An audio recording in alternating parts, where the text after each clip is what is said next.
Okay, good afternoon, everyone, and thanks for bearing with us. So it looks like the schedule is going to be from now on at 6:15. And for those that are able to come in person, it is going to be upstairs. We're on page 530, in the article Chumash. The class will be for just about 45 minutes. So we will try. Today we just sort of had to schedule around getting to the right place, but God willing, we will try to start on time because the class will be about 45 minutes ish. It wasn't coming out. We know if we really like in the middle of a good thing, we'll just tell them and they'll have to wait a minute or two. Right? I got a few board members here, they'll stand on my side. Okay, so let's get cracking. So we are on page 530 in the article Chumash.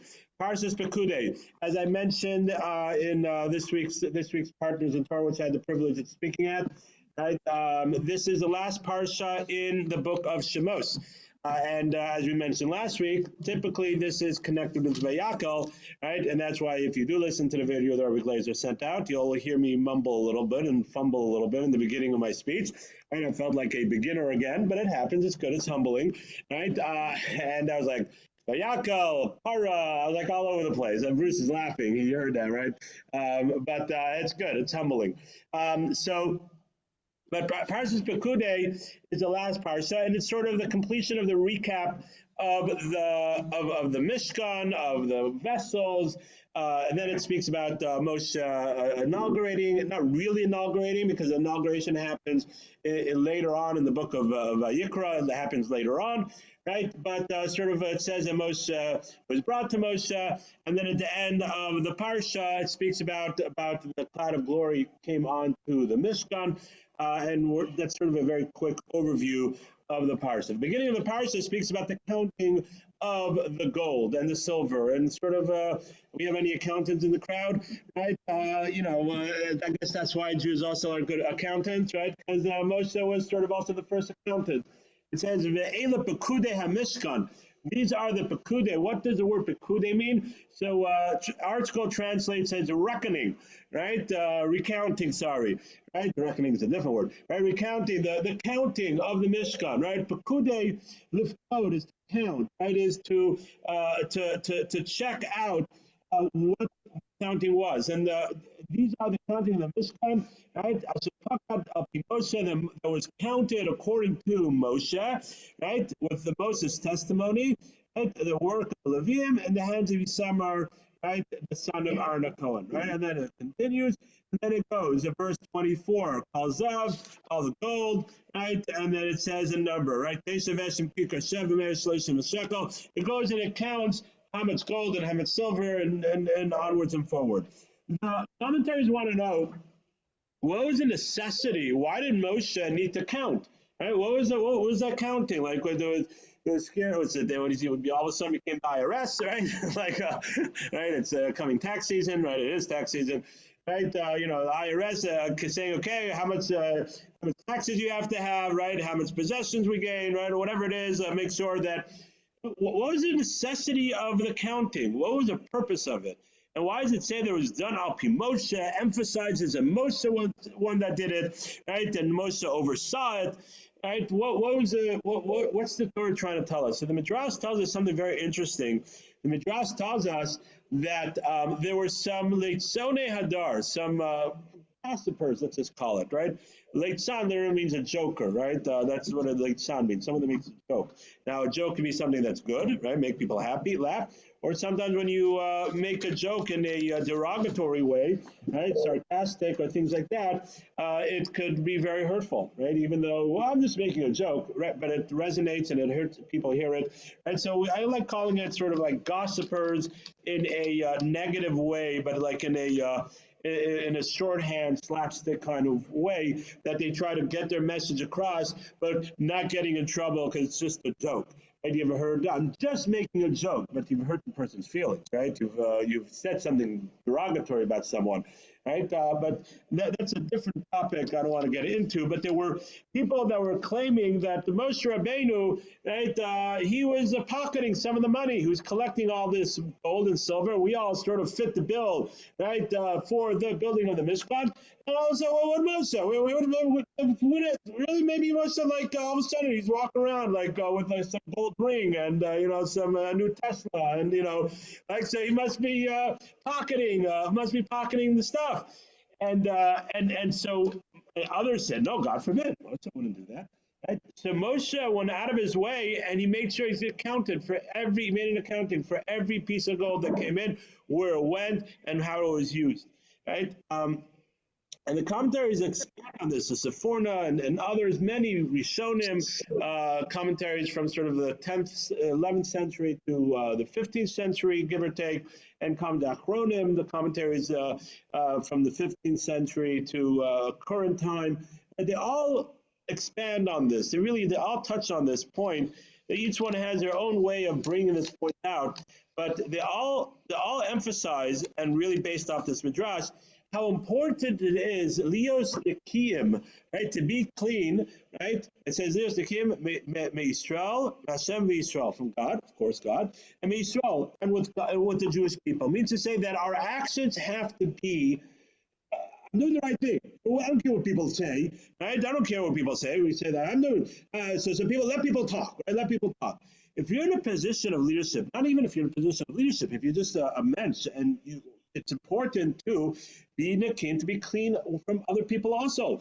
Make an accountability, but of course, especially if you're in a position of leadership where it could undermine your leadership, could undermine what you're trying to accomplish, right? You have to make sure that no one, there's always going to be someone, right? But the general population, right, does not have any concern of your integrity.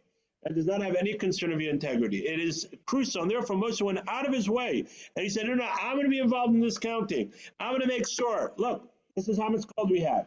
This is what we use the gold for, right? We use it for the sockets, and we use it for the menorah. We use it for our own. We use it for this. We use it for that. Oh, okay, all the gold is accounted for. This is silver. This is what he made sure to ensure that there won't be anybody that could in any way question his integrity, right? And therefore not allow it to affect his leadership in any way. And this, again, a tremendous lesson.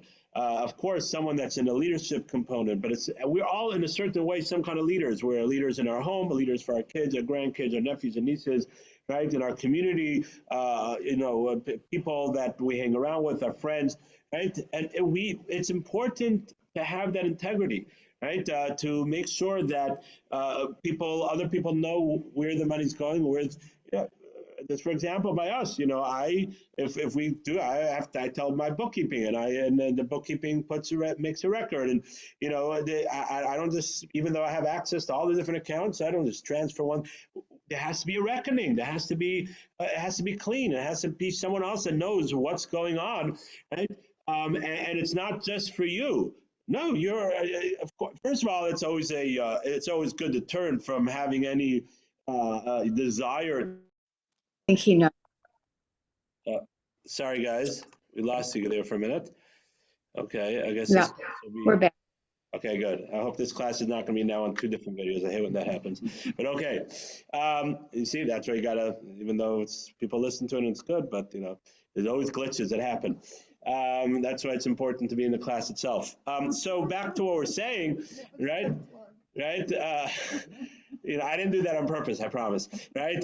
But as you were saying, it is a good deterrent. Besides the points, it's a good deterrent not to have the desire to funnel money or whatever it is, But even if not that, even if your integrity is 100%, right, and you're fine and you're great, but it's a good thing to say.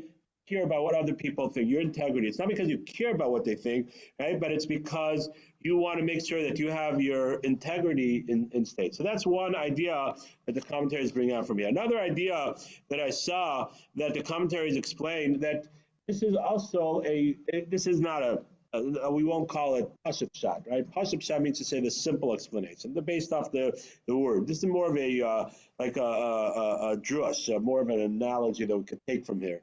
That also that the same way Moshe made an accounting for all his the same way Moshe made an accounting for all the gold and all the silver, right? We have to make an accounting, right, for everything that we do in our lives, right? We have to make an accounting every day, once a week, or once a year, at the end of our lives. We're going to have to make an accounting, right? And we have to say what we do, what we use with the time, what we do with our money, what we do with our possessions, what we do with our talents. Right? Do we use it for something proper, or do we sort of, God forbid, sort of steal from God, sort of say, right? God gives us gifts, God gives us possessions, and just right now I'm just thinking, Perikava says, right? I don't remember the exact wording off by heart right now, right? Something to the effect of that, we come into this world and we eat and we take care of whatever, and then when we come up to heaven, right, Baal Schar, the Chanus, there's a store open and we could come and take, but then when we're ready to check out, right, we have to pay for it. Right? It's not just everything's free, right? And that's sort of an accounting that we have to do in our own lives, and that's something to reflect on. It's something that's each one of us in our own level, but we do have to start thinking about this. It's not and thank God, God is He's very generous with us. He allows us to pay back. It's sort of and He doesn't charge us interest. Right, even though we might be borrowing for many years, doesn't charge us interest. All He wants from us is just to grow and to change and to get closer to Him, both from refraining from negative and to doing the positive. And so that's another idea that the commentaries point out that we could learn from here. Okay, let's move on. Let's move on from this idea, and I want to talk about another important idea. All right, the idea is like this: if you go to verse, same paragraph, same chapter, verse 28. All right, 28. Nope, not 28. 20. Sorry, the next verse, 24. Right, and it says, one second. No, 1 second, my mistake. All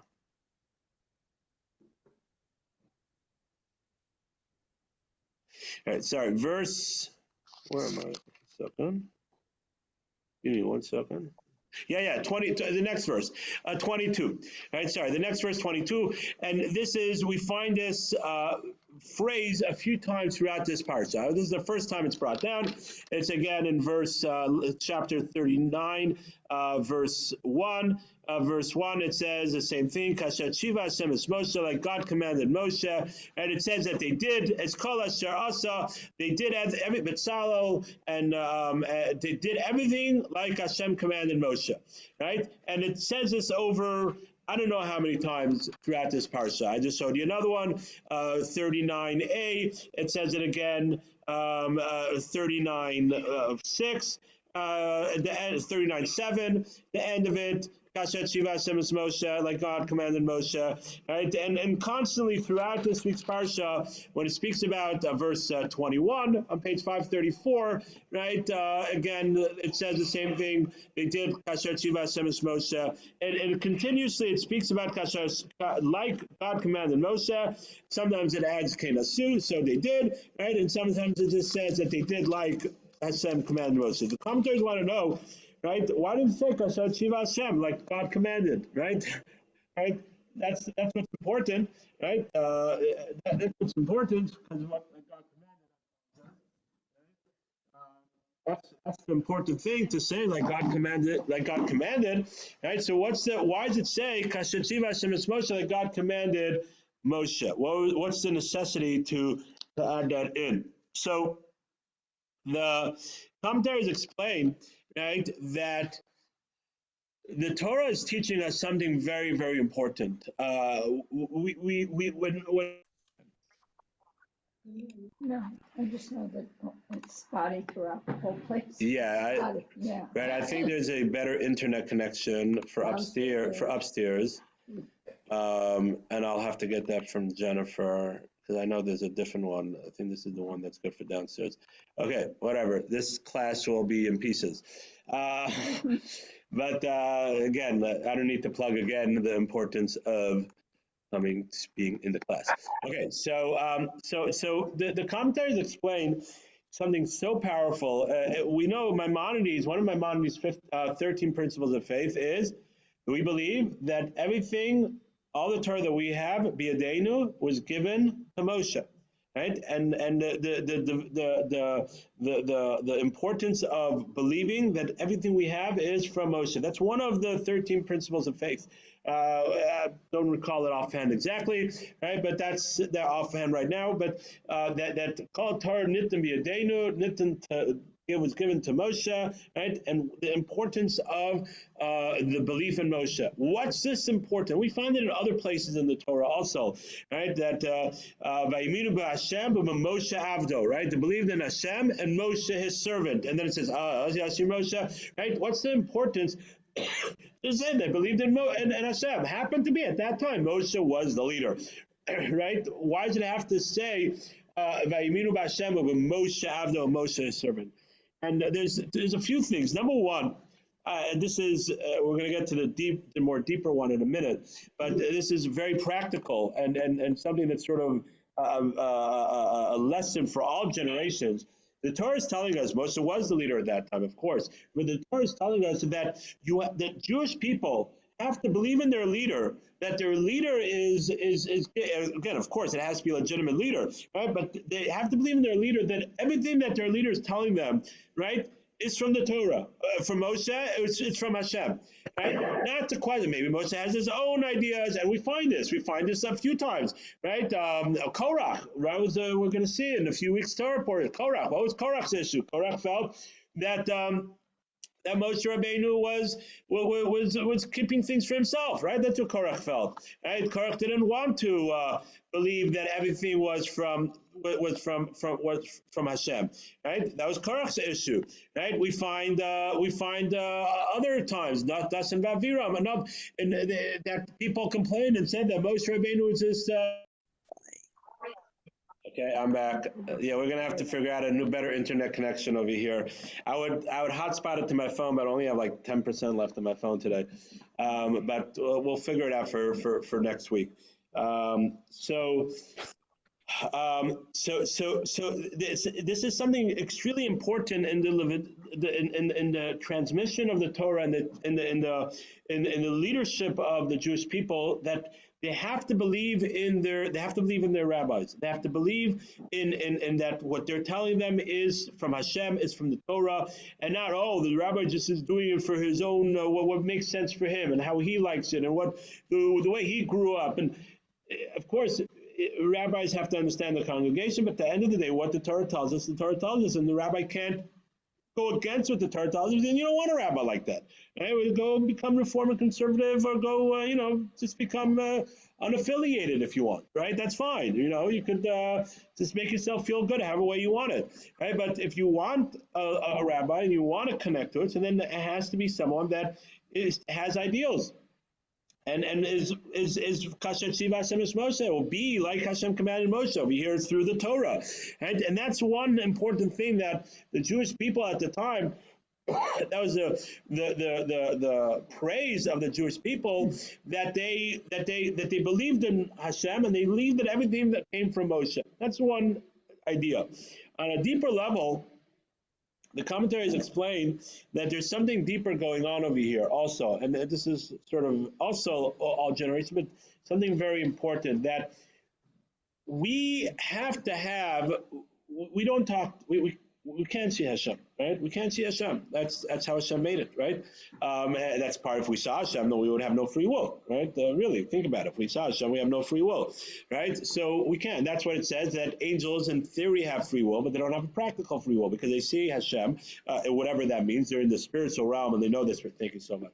Right? They know the spiritual idea of Hashem, right? Whatever that means. Right? We're sort of saying physical words because we're physical beings. Right? So if we had that sort of knowledge on the highest degree that we see Hashem, we don't have free will. So Hashem created it that way. Right? So, but our leaders, right? People that are more spiritually connected, people that are more attuned, and especially Moshe, and this sort of more on Moshe, right? Moshe, who went up to heaven, Moshe, who talked, the prophet, the highest level of prophecy that says, upon him, he's able to see Hashem sort of face to face, right? So it was extremely important, especially because the whole Masorah, the whole tradition of the Jewish people of our Torah and the 600, the oral Torah and the written Torah and everything that we have is through Moshe. There had to have been, right, a belief that Moshe Rabbeinu had that connection with Hashem, that he heard everything from Hashem. And therefore, something that's called Minat Torah, something that's called, that was sort of given from God, right, it really was given to God through Moshe, right? Because we received the Torah through Moshe. It's a higher level than the prophets, because even the prophets were not on that higher level of prophecy. That's called even Nevi'im, or called the Rabbanon, rabbinic, because they're on lower levels sort of compared to the Raisa. There are leniencies that we might be able to put together with those, where we might not be able to put together for a Daraisa. And I don't want to get into that topic right now. It's a different topic. Right? But the point I'm trying to bring out, the reason why, and that's really where Maimonides is saying, it's a core of the belief, that we have to believe that everything that was given over and everything that Moses said was Kasar Shiva Hashem es Moshe, like God commanded Moshe. Not that it was Moshe that did it by himself, and now that we believe that Moshe is a servant of Hashem. No, we believe that everything that Moshe said that he heard from God was that God commanded him. And this is one of our core beliefs. Our whole system would fall apart, and this doesn't have to do with the other rabbis. What we learn from that is sort of what we said from the beginning, the importance of believing in them and realizing that there are Torah. But on this level, and that's why from the core part of the 13 principles of faith, we have to believe that everything is from Moshe, and that's why it doesn't say Kashat Shiva Hashem, like God commanded, but it's Kashat Shiva Hashem, it's Moshe, like God commanded Moshe, because everything was transmitted through Moshe, and that's as if the Jewish people are hearing it from Moshe himself. And that's what the Torah is trying to teach us. Okay, let's move on. We're going to move to chapter 39, verse 30, and I'm doing this quickly, so now I can't even read my own writing. Verse 32, page 534. All right, so it goes through the Big Day Kahuna, through the clothing of the Kahuna, right? That's what it's going through, right? But now it says over here that Vayaviu, Ovad Miskan Omar, V'yashu b'nei Israel, and the Jewish people did, K'chol Hashem Shiva Hashem es Moshe. Again, we just talked about that. But over here it says, V'yashu b'nei Israel, the Jewish people did like everything that Hashem commanded Moshe. And I think it says this a few other times. Also, all the Jewish people did. The commentaries want to know that it's just not true, right? Who built the Mishkan? Betzalel, right? And Anina, right? They're the ones that built the Mishkan. Yes, so there was a lot of different people that helped out, but all the Jewish people, really, that's who it is? All the Jewish people? Not me. Right? Kol b'nei Israel, all the Jewish people. It says, V'yashu b'nei Israel, right? The Jewish people did. Somewhere else it says, Kol b'nei Israel, all the Jewish people. Right? So what's this that b'nei Israel did? They didn't all do it, right? They didn't all do it. So they all contributed to Machzis Shekel, that's correct, right? But they all contributed something. Some didn't have it that much, believe it or not, right? Even though you want to know, like, why was there poverty? Like, whoever collected from the Bizas Hayam, from after the splitting of the sea, right? That says that all the gold was there. They were able to take everything from the Egyptians. I guess even then, there's some people that are just not as geschikt, right, to be able to collect as much money, right? Or whatever it is, how Hashem decided they went through it very quickly. Not everybody had the same amount of means to be able to give, right? But you're right. But they didn't all do the Yasu. They did, right? So you're right. They contributed. So we're going to take a little bit like what you're saying, right? Then we're going to expand on it. This is the Mefarshim, the Rachaim, right? The Ramban, right? Others that this is teaching us in a tremendous idea of shlichus, right? Of being a messenger, right? Of being a shaliach, of being someone that you're doing it for some. No, halachically, right? Again, we're not going to get into all the details of the halacha, but fascinating. There's a whole halachic discussion about a shaliach, a messenger. ranging from a variety of different topics. To one end, for a messenger to be, believe it or not, to for marriage. Right, let's say before planes and things, and someone wanted to get married to a girl from somewhere else. He wasn't able to, and he got stuck and whatever. He's not able to go, so he sends a shaliach, and this shaliach, of course, it's with Beis Din or whatever. It has to have the proper going into all the details, and he could go travel to the other city or to the other place. Hey, Reuven ben Shimon asked me to be a shaliach to marry you. So you are married to me. Person, because you're a shaliach, right? Well, this is very romantic, right? A wedding, right? And then she could travel to whatever. She could say goodbye to her parents. She's a married lady, and then she could travel, or however way they arrange their marriage. It doesn't make a difference. You could also send a shaliach for a divorce. Right? We actually nowadays a lot of times we actually use a shaliach for a divorce, right? For a get, right? Typically, it's the rabbi writes the get, and usually you send it with someone. If it's in the same city, the rabbi is sort of the shaliach, right? Usually they're not in the same room. There's not always, sometimes yes, sometimes not. And again, I don't want to get into that,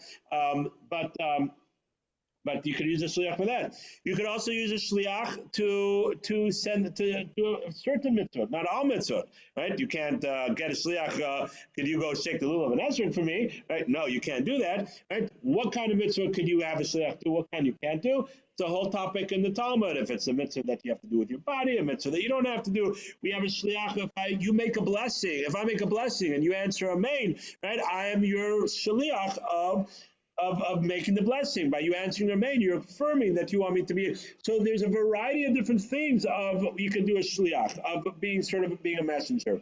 But the Talmud says shliach adam kamoso. A shliach of a person is kamoso, like himself.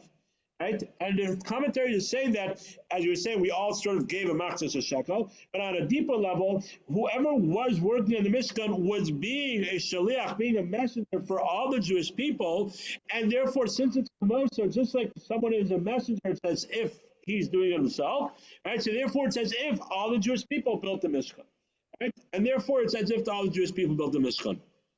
This is also how every Jewish person has an obligation to bring the korban tamid, to bring the sacrifices every day. Not all the Jewish people were there; they didn't all bring it. Right? The Kohanim, there was a designated person for Yisrael that was a messenger, sort of the shliach for all the Jewish people. Right? And we find this in many times. Very interesting. A few weeks ago, I don't remember when it was, right, we spoke about this idea in a different way. Right? And I remember, if you remember, I mentioned that this is one of the ideas of why it's impossible for one person to do all the mitzvahs. Right? We spoke, it's impossible for one person to do all the mitzvahs. A Kohen, Levi, Israel, man, woman, right? It's impossible for one person to living in Israel, not living in Israel. It's impossible for one person to do all the mitzvahs. And I noticed that I think it's the Archaim, right? In this week's parsha, on this pasuk, right? He speaks about this idea. Right? He goes into this idea of a shliach, that concept of a shliach, and he says, and that's v'ahavta l'reacha kamocha. You have to love your neighbor as yourself. Shliach adam kamoso, a person's messenger as himself. V'ahavta l'reacha kamocha. You have to love your neighbor as yourself, because really we are all connected. We are all really one person. We're individuals, of course, the way Hashem divided us and made us individually, but our neshama, our Jewish neshama, is sort of a collective of one huge, big neshama of the Jewish people, right? We're all connected in that way, and that's after you have to love your neighbor as yourself, because that's who we are in the same way. You could be a shliach adam kamoso, a person's messenger is as himself. Right, and he elaborates on this, but I thought it was very cute. I've seen it a few times, but he speaks about it in this week's parsha over here. Right, I thought that was it was good to sort of bring back up, but this depth of this halachic ramifications for shliach, right? But there's also a spiritual ramification for shliach, and we have to build that up and remember that this is something that really defines us, the Jewish people. Right? Okay, let's move on. We have a few more minutes. So if you go to the end of, the next page, 536. Verse 43, the last verse in that chapter of 39, it says, V'hine asu oso kasher tziva Hashem, kain asu, so they did, But Moshe commanded, right? But Yar Moshe saw, yeah, because I was waiting for something to jump, but hey, it doesn't say Kasher Tziva Hashem es Moshe. It doesn't say like Moshe commanded Moshe. The reason is I forgot the first part of the pasuk. But Yar Moshe saw. So now we're going sort of back to Moshe, right? So we can't say like Hashem did because it's talking about what Moshe saw, right? It's very important to know who's it talking about, right? So Vayar Moshe saw, right? It's called Hamalacha. He saw all the work. Vine Asu, so when they did it, Kashachiva Hashem, like God commanded, right? Kain Asu, so they did. Vayvarach Hashem Moshe blessed them. And imagine getting a bracha from Moshe Rabbeinu. And we're all jumping around looking for brachas from people, getting a bracha from Moshe Rabbeinu. All right, so what was the bracha? What was the blessing from Moshe Rabbeinu? We'll talk about that in a minute. Question is, why does it repeat over Kain Asu? So they did, right? Kashachiv Hashem, like they commanded Hashem, like I commanded Kain Asu, so they did. What's it emphasizing by saying Kain Asu? And again, if you read through this parsha, you'll find this that it's not the first place that it says that Kain Asu, so they did. Sometimes it says Kain Asu, sometimes it doesn't say Kain Asu. Sometimes it does not repeat over Kain Asu, so they did. But what's the reason, right, that it says Kain Asu, so they did, right? So the Mefarshim explain that it's emphasizing over here, right, and not only over here, and it'll be a good, we would call it a good thesis, right, to write, but it's a good limud, or better word, or good to learn and to analyze, right?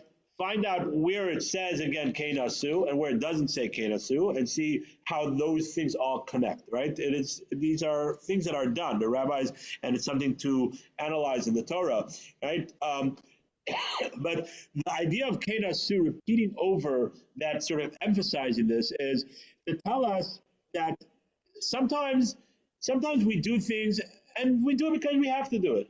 Right? We do it because that's sort of what everybody's doing. We do it because, we feel the pressure, right? Or we do it because, we want to do it, but are we excited about doing it, right? It's just something that we really feel that we have to do. But we're doing it, right? Okay, Mayasu, and they did what they had to do, right? And even if they're doing it, because that's what we have to do.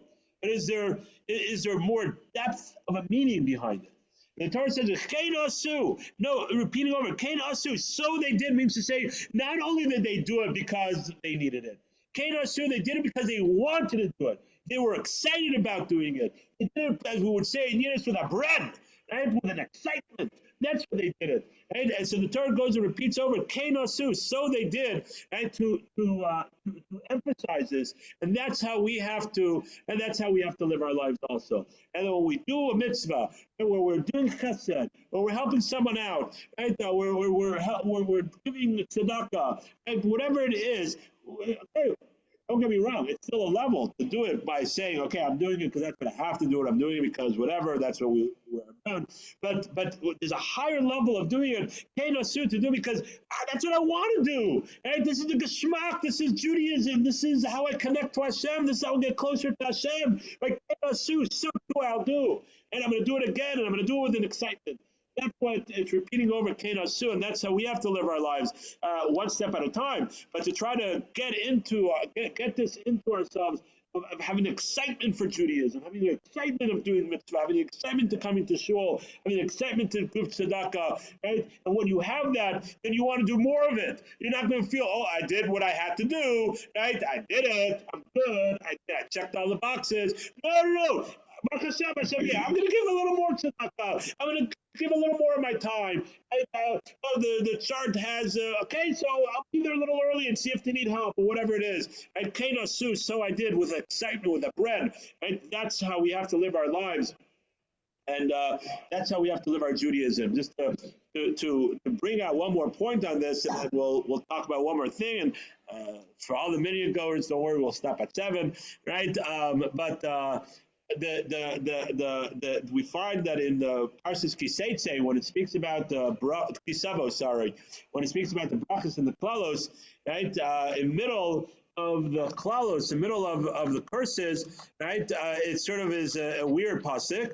It says, Tachas, aselo, Tachas, why is this? Tachas means why. Why is this happening? And because you have not served Hashem your God with simcha, with happiness, of a tivlev love, with a gladness of heart. Right? That's what the verse says. Right? So the Mefarshim, I'll ask, right? It should have just said, Tachas, why the curse is happening? So because you don't serve Hashem your God. Right? Why is it said Simcha b'tuv levav? Simcha is something extra. It should have just said because you didn't serve Hashem your God. Right? Verse here, page 1080. Right? Verse 41 on that page. It says, Takas Hashem you didn't serve Hashem your God with simcha, with happiness. Should have just said you didn't serve Hashem your God. 1080. Right? Verse 40, what did I say? Verse 46. Right? Should have just said, you didn't serve Hashem. What's with simcha? Says the Mefarshim, because yes, the klalos come if you don't serve Hashem. Ivdu es Hashem v'simcha. We have to serve Hashem with simcha. It's a song. Ivdu es Hashem v'simcha. And we sing on Simchas Torah. It's nice to sing it other times too. It's a great song, right? But we have to serve Hashem with simcha. We have to serve Hashem with happiness. What does it mean with happiness? Smile on our face all the time. Yay! I'm so happy. Right? What does happiness mean? It's a gladness, simcha. We've talked about this another time. Simcha is gladness, is a happiness inside, right? And the idea is that we have to be excited to be serving Hashem. Right? And Hashem says, if you're not excited to be serving Hashem, then yes, you get reward for what you're doing, but yes, klalos might come because eventually it's going to dissipate. You're not going to do it exactly the way it's supposed to be done. It's going to dissipate a little bit. Right? So, you didn't serve Hashem your God with simcha. Right? That's what we're saying over here. Kain Asur, so the Torah is testifying on the Jewish people that when they gave and when they were involved with simcha, they were doing it with excitement and wanting to do it. And that's how we have to serve Hashem also. That's how we have to work and get closer to Hashem with simcha, with happiness, and excited to do it. Our whole way of serving Hashem will be completely different, and we'll have so many more opportunities, because if you want to do something, you make opportunity. Not because if opportunity hits you, you will find the opportunity to do mitzvahs. You'll find a way to get more tzedakah. You'll find a way to get to shul. You'll find a way to come to classes. You'll find a way how to remember to make blessings, because you want to do it. You're excited to do it. And that's the simcha. That's serving Hashem with simcha. We're going to end with this one last thing. Right, and we have 3 minutes left. Okay, we still have 3 minutes. Right, the Minyan Gordons are going to get used to this, Mr. Hashem. Right, 3 more minutes. Right, that what was, as we said, Moshe blessed them. What was the bracha that Moshe blessed them? So if you look at Rashi, right, Rashi says Mem Gimel. Rashi says, and I think the art school in the side actually translated. Amalehem. He told them, Yiratzon. It's to be the will of Hashem that the divine presence rests on Ma'aseh Yadechem, on your handiwork, on your day-to-day handiwork, on what you do every day, right? And that says we know him, and it's to be pleasant in the eyes of Hashem, right? So, excuse me, right? So the Mefarshim say, what's the connection? It's a beautiful blessing, right? But that's the blessing the Moshe Rabbeinu gives them. And what's the connection? We're now finishing, as we said, the whole parsha of the Mishkan. Yes, later it's going to talk about the inauguration of the Mishkan, Shmini, right? Shmini goes through that really we're finishing the building of the Mishkan, right? Everything with the Mishkan. And this is the bracha, this is the blessing the Moshe gives them, the completion when he saw that everything was done. So what's the connection of that, the Yiratzon, that the divine presence rests on your handiwork? It says, the Mefarshim say, the commentaries, that this is actually the most apropos, most blessing that makes the most sense. Why? Because what was the purpose of the Mishkan? As we started off all the way a few weeks ago, Parshas Truma, right? What we say, it says that Hashem said that and I'll rest amongst you. As we spoke about, yes, it's referring to the Mishkan. It says B'sochem. It doesn't say B'socha and B'sochem inside of you. We really all have to make a Mishkan in ourselves.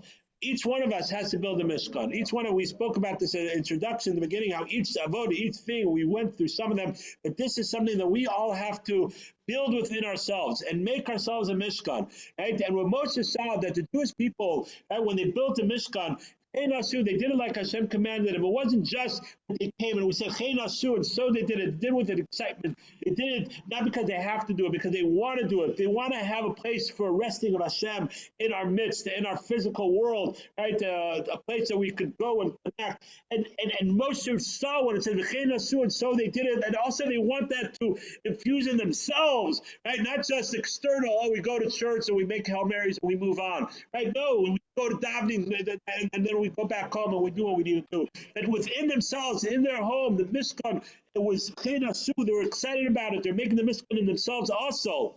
So Moshe gave them the biggest blessing that every action that we do should have the divine presence, because that's exactly what we want. We want them to be living with the divine presence in our home, in our hearts, and of course, B'Rich Hashem, in the base of Mikdash, in our shul. We want the divine presence around all the time. The Moshe is saying that everything that we do, when we go to work, and when we chop the wood, and when we clean the sink, and when we wash our dishes, and when we eat, and everything that we do on a daily basis, right? We want Hashem's Shekhinah, to be with Hashem's Shekhinah, to be with Hashem, with us all the time. Right? And that's the best blessing that could be, right? And that's what again, that's exactly connected to the Mishkan, right? What the Mishkan represents, that it's we have to make a Mishkan within ourselves. So my blessing to all of us is, right, that as we finish Parshas Shemos, as we say Chazak, Chazak, we should become stronger. Let's all have that that excitement in our Judaism, and excitement in everything that we do, right? Giving tzedakah, coming to shul, volunteering, making sure we make blessings, that there's excitement in there, and then we'll have the bracha Moshe Rabbeinu, that the divine presence should always be resting in everything that we do, and then we'll have bracha, we'll blessing in all our actions. Thank you so much. Pleasure.